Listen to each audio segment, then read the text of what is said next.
আসসালামু আলাইকুম সুপ্রিয় দর্শক, নির্বাচন নিকেতন পক্ষতে আপনাদের স্বাগতম।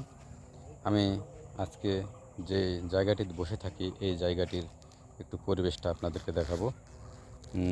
আমি কিন্তু এখানে মোটামুটি এই যে ভুট্টা লাগাইছি তিনটা গাছের কিন্তু ভুট্টার গাদা মোটামুটি ভালো হয়েছে।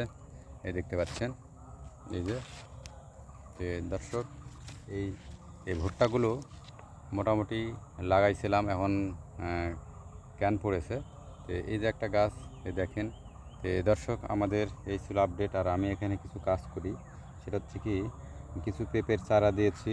আর এই যে সজনা গাছের কিন্তু মোটামুটি একটা কাটিং দিয়েছি, সেগুলো কিন্তু ট্যাগ উঠে গেছে, দেখেন এদের পাতা গজায় গেছে। তো এইসব আমি মাঝে সাঝে এইসব করি। তো দর্শক, ভালো থাকবেন, আরও কিছু আপডেট আপনাদেরকে দেখাবো। তা আমি আরও কিছু পদ্ধতি বাড়াচ্ছি, প্রজেক্টের সেভাবেই আমি তৈরি করব সব কিছুই। নতুন হিসাবে সব কিছু করতে পারিনি, তা আস্তে আস্তে তৈরি করব। তো দর্শক, ভালো থাকবেন, সুস্থ থাকবেন, আল্লাহ হাফেজ।